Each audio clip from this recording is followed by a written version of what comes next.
Hello friends, welcome to study with Chirag. आज हम लोग केमिकल रिएक्शंस के बारे में पढ़ेंगे। सबसे पहले केमिकल रिएक्शंस होती क्या हैं? केमिकल रिएक्शंस वो रिएक्शंस होते हैं जिनमें केमिकल चेंजेस टेक्स प्लेस करते हैं, यानी कि जिनमें केमिकल चेंजेस होते हैं वो केमिकल रिएक्शंस होती हैं। अगर हम सिंपली कहें, अब टाइप्स ऑफ केमिकल रिएक्शंस। पहला, कॉम्बिनेशन रिएक्शंस।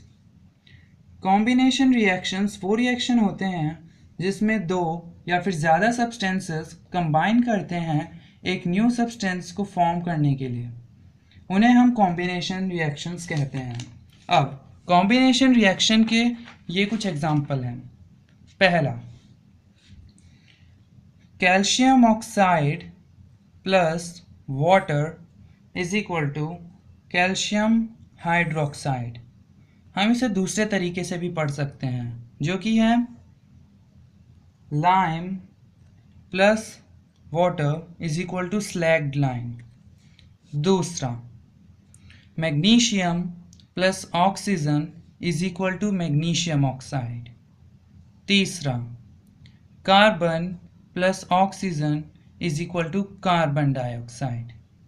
अब दूसरा टाइप केमिकल रिएक्शंस का, डिकम्पोजिशन रिएक्शंस। डिकम्पोजिशन रिएक्शन तीन तरह के होते हैं: थर्मल डिकम्पोजिशन रिएक्शन, इलेक्ट्रोलाइसिस, उसके बाद फोटो केमिकल डिकम्पोजिशन रिएक्शंस। सबसे पहले डिकम्पोजिशन रिएक्शंस होते क्या हैं? एक रिएक्शन जिसमें एक सिंगल कंपाउंड ब्रेक करता है प्रोड्यूस करने के लिए दो या फिर ज़्यादा सिंपलर सब्सटेंसेस, यानी कि ये कंपाउंड डिकम्पोज होता है सिंपलर सब्सटेंसेस में, उसे डिकम्पोजिशन रिएक्शन कहते हैं। सिंपली हम कह सकते हैं कि ये कॉम्बिनेशन रिएक्शन का अपोजिट होता है। अब तीन तरीके होते हैं जिसमें डिकम्पोजिशन रिएक्शन कैरीड आउट किया जा सकता है, जो कि है एनर्जी रिक्वायर्ड जो होती है डिकम्पोजिशन रिएक्शन में, वो सप्लाई की जा सकती है फॉलोइंग वेज में, जो कि है हीट, इलेक्ट्रिसिटी और लाइट। अब सबसे पहला, thermal decomposition reaction. Thermal decomposition reaction तब होता है जब डिकम्पोजिशन रिएक्शन कैरीड आउट होता है बाय हीटिंग से।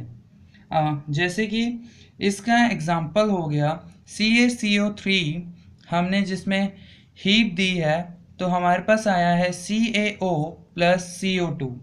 अब प्रोसेस करना हीटिंग का किसी भी कंपाउंड का उसके सिंपलर सब्सटेंसेस में एब्सेंस में एयर के, उसे कहा जाता है कैल्सिनेशन। क्या कहा जाता है? उसे कहा जाता है कैल्सिनेशन। सेकेंड वन है इलेक्ट्रोलाइसिस। जब डिकम्पोजिशन रिएक्शन कैरीड आउट होता है with the help of electric current तो प्रोसेस को कहा जाता है इलेक्ट्रोलाइसिस। इलेक्ट्रो का मतलब होता है इलेक्ट्रिक और लाइसिस का मतलब होता है ब्रेक डाउन। अब एग्जाम्पल, जब इलेक्ट्रिक करंट पास होगा थ्रू एसिडिफाइड वाटर के साथ में, यानी कि वाटर जो मिक्स्ड है फ्यू ड्रॉप्स ऑफ एसिड के साथ में, सो एज टू बनाने के लिए उसे गुड कंडक्टर, वो डिकम्पोज करेगा हाइड्रोजन और ऑक्सीजन गैस में।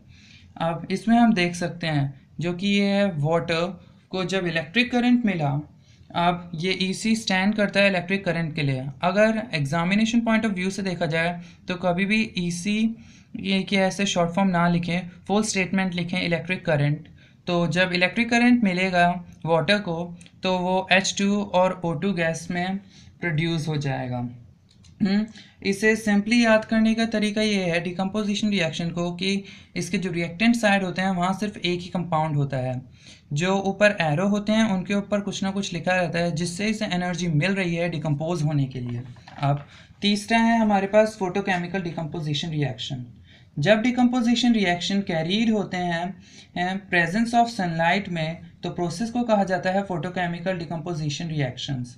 एग्जाम्पल, जब सिल्वर ब्रोमाइड को सनलाइट मिलती है तो वो सिल्वर प्लस ब्रोमीन में प्रोड्यूस हो जाता है, यानी कि डिकम्पोज हो जाता है। तो ये हैं डिकम्पोजिशन रिएक्शन। तीसरा है हमारा डिस्प्लेसमेंट रिएक्शन। पर डिस्प्लेसमेंट रिएक्शन को जानने से पहले आपको ये जानने पड़ेंगे, ये इन्हें कहा जाता है रिएक्टिविटी सीरीज़, और ये रिएक्टिविटी सीरीज़ बहुत ही इम्पॉर्टेंट है। अब सबसे पहले रिएक्टिविटी सीरीज़ को आपको एज इट इज़ याद करना होगा। ये है रिएक्टिविटी डिक्रीजेस, यानी कि ऊपर मोस्ट रिएक्टिव है और लास्ट में लीस्ट रिएक्टिव है। ये ऊपर से नीचे तक रिएक्टिव सीरीज़ बताती है। सबसे पहला potassium, sodium, calcium, magnesium, aluminium, zinc, iron, lead, hydrogen, copper, mercury, silver, gold. इस तरफ सिंबल है और इसके दूसरी तरफ एलिमेंट है। इस रिएक्टिविटी सीरीज से हमें ये पता चल जाता है कि इनमें से कौन सा कितना रिएक्टिव है, यानी कि जब हम डिस्प्लेसमेंट रिएक्शन टेक्स प्लेस होगा तो हम बता सकते हैं कि कौन सा एलिमेंट किस एलिमेंट को रिमूव कर देगा, यानी कि कौन से कंपाउंड का सॉल्यूशन उससे अलग हो जाएगा। तो अब हम आ जाते हैं अपने डिस्प्लेसमेंट रिएक्शंस पे। डिस्प्लेसमेंट रिएक्शन वो रिएक्शन जिसमें ज़्यादा रिलेटिव एलिमेंट डिस्प्लेस कर सकता है लेस रिएक्टिव एलिमेंट को एक कंपाउंड से, उन्हें कहा जाता है displacement reaction. For example zinc plus copper sulphate अगर रिएक्टेंट्स हैं तो प्रोडक्ट्स होंगे जिंक सल्फेट प्लस कॉपर। दूसरा magnesium plus zinc sulphate is equal to magnesium sulphate plus zinc. तीसरा जिंक प्लस FeSO4 यानी कि फेरस सल्फेट, या फिर आप कह सकते हैं आयरन सल्फेट होगा जिंक सल्फेट प्लस Fe यानी कि आयरन के बराबर। अब दूसरा है हमारे पास double displacement reaction. Double displacement reaction और डिस्प्लेसमेंट रिएक्शन सेम ही होते हैं, बस एक ही डिफरेंस होता है कि डिस्प्लेसमेंट रिएक्शन में सिर्फ एक ही कंपाउंड का सॉल्यूशन उससे अलग होता है, जबकि डबल डिस्प्लेसमेंट रिएक्शन वो रिएक्शन होते हैं जिसमें टू डिफरेंट एटम्स या फिर ग्रुप्स एटम्स के डिस्प्लेस्ड हो जाते हैं दूसरे एटम्स या फिर ग्रुप से एटम्स के, यानी कि दो कंपाउंड्स एक्सचेंज करते हैं उनके आयंस और one of the products form जो होते हैं वो होते हैं इनसोल्यूबल, यानी कि वो इनसोल्यूबल हो जाते हैं, वाटर में सोल्यूबल नहीं हो पाते। इसके एग्जांपल पढ़ते हैं। Sodium sulphate plus barium chloride हो जाएगा barium sulphate plus sodium chloride. दूसरा silver nitrate plus potassium iodide हो जाएगा silver iodide plus potassium nitrate. अब हमारे पास है ऑक्सीडेशन। ये कुछ रिएक्शंस हैं जिनमें बच्चे बहुत ज़्यादा कंफ्यूज हो जाते हैं, जो कि हैं ये ऑक्सीडेशन, रिडक्शन, रिडॉक्स रिएक्शन वगैरह वगैरह। इन सब को भी हम क्लियर कर देते हैं। सबसे पहले ऑक्सीडेशन, ये प्रोसेस होती है जिसमें ऑक्सीजन या फिर एक इलेक्ट्रोनेगेटिव एलिमेंट को ऐड किया जाता है। याद रखिएगा इलेक्ट्रोनेगेटिव एलिमेंट ऐड हो रहा है। ये डिफाइन भी किया जा सकता है प्रोसेस की तरह जिसमें हाइड्रोजन या फिर एक इलेक्ट्रोपॉजिटिव एलिमेंट को रिमूव कर दिया जाता है। इलेक्ट्रॉनिक कॉन्सेप्ट के टर्म्स में ऑक्सीडेशन एक प्रोसेस है जिसमें loss of electrons takes place करता है। अब इसके एग्जांपल पढ़ते हैं। Sodium plus oxygen is equal to sodium oxide. दूसरा magnesium plus oxygen is equal to magnesium oxide.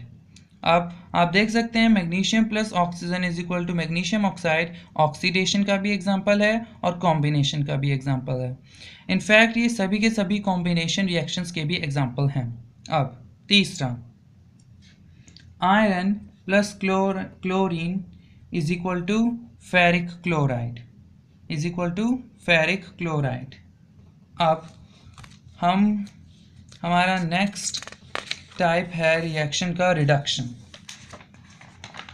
Reduction. ये प्रोसेस है जिसमें एडिशन ऑफ हाइड्रोजन या फिर एक इलेक्ट्रोपॉजिटिव एलिमेंट टेक्स प्लेस करता है। इसे डिफाइन भी किया जा सकता है प्रोसेस की तरह जिसमें ऑक्सीजन या फिर एक इलेक्ट्रोनेगेटिव एलिमेंट रिमूव्ड हो जाता है। इलेक्ट्रॉनिक कॉन्सेप्ट में रिडक्शन प्रोसेस इन्वॉल्व करता है गेन ऑफ इलेक्ट्रॉन्स। अब इसके कुछ एग्जांपल्स पढ़ते हैं। Sodium plus hydrogen is equal to बताइए sodium plus hydrogen is equal to sodium hydride. दूसरा, copper oxide plus hydrogen is equal to copper plus water.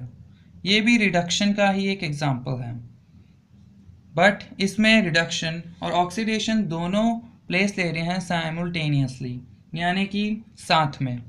इसे रिडॉक्स रिएक्शन कहते हैं। ये मैं आपको नेक्स्ट टॉपिक में बताऊंगा। अब हमारा अगला रिएक्शन है रिडॉक्स रिएक्शन। रिडॉक्स रिएक्शन वो रिएक्शन होते हैं जिनमें ऑक्सीडेशन और रिडक्शन साइमल्टेनियसली प्लेस लेते हैं, यानी कि साथ में प्लेस लेते हैं। अब हम अपना एक एग्जांपल ले लेते हैं। Copper oxide plus H2 is equal to copper plus H2O। अब हम देखते हैं इसमें रिडक्शन कहाँ हुआ।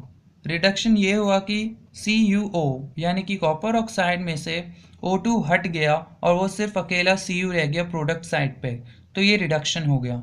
और ऑक्सीडेशन कहाँ हुआ, रिएक्टेंट साइड पे H2 अकेला था और जब वो प्रोडक्ट साइड पे गया तो H2O बन गया, यानी कि इसमें हम देख सकते हैं इसमें ऑक्सीजन का एडिशन हुआ है, तो ये ऑक्सीडेशन हो गया। एक चीज़ इसमें याद करने की ये है कि जो रिडक्शन जिस चीज़ का हो रहा है वो उसे हम ऑक्सीडाइजिंग एजेंट कहते हैं, और जो जिसका ऑक्सीडेशन हो रहा है उसे रिड्यूसिंग एजेंट कहते हैं, यानी कि उल्टा है। याद रखिएगा, जिसमें रिडक्शन हो रहा है वो ऑक्सीडाइजिंग एजेंट और जिसमें ऑक्सीडेशन हो रहा है वो रिड्यूसिंग एजेंट। हाँ, रिड्यूसिंग एजेंट। अब हमारा नेक्स्ट जो रिएक्शन है वो है न्यूट्रलाइजेशन रिएक्शन। बहुत से लोगों को तो पता ही नहीं होता कि न्यूट्रलाइजेशन रिएक्शन भी कुछ होता है या नहीं, मगर ये होता है। चलिए पढ़ते हैं। वो रिएक्शन जिसमें एसिड या फिर एसिडिक ऑक्साइड रिएक्ट करता है बेस या फिर बेसिक ऑक्साइड के साथ में फॉर्म करने के लिए सॉल्ट और वाटर को, उन्हें कहा जाता है न्यूट्रलाइजेशन रिएक्शन। अब कुछ एग्जाम्पल पढ़ते हैं ताकि आप लोगों को ये अच्छे से क्लियर हो जाए। Potassium hydroxide plus hydrogen chloride हो जाएगा पोटेशियम क्लोराइड प्लस वाटर। आप देख सकते हैं इसे सिंपल तरीके से पता करना है अगर आपको कि कोई भी रिएक्शन न्यूट्रलाइजेशन रिएक्शन है तो उसके प्रोडक्ट साइड पे देखिए, एक प्रोडक्ट तो उसका वाटर होगा ही होगा, और दूसरे प्रोडक्ट में आप ये देख सकते हैं कि जो यहाँ पे रिएक्टेंट साइड में है उस पर H2O के जितने एटम्स हैं उन एटम्स को छोड़ के बाकी जो भी एटम्स हैं वो आपस में कंबाइन कर देंगे, यानी कि जैसे कि ये है OHH, ये हो जाएगा H2O, तो ये वाटर का हो गया। पर ये KCl बच गया तो KCl हमारे यहाँ आ जाएगा, तो ये हो जाएगा सॉल्ट प्लस वाटर, तो ये न्यूट्रलाइजेशन रिएक्शन। अब सेकंड है पोटेशियम हाइड्रोक्साइड प्लस HNO3 यानी कि नाइट्रिक एसिड, तो वो हो जाएगा पोटेशियम नाइट्रेट प्लस वाटर।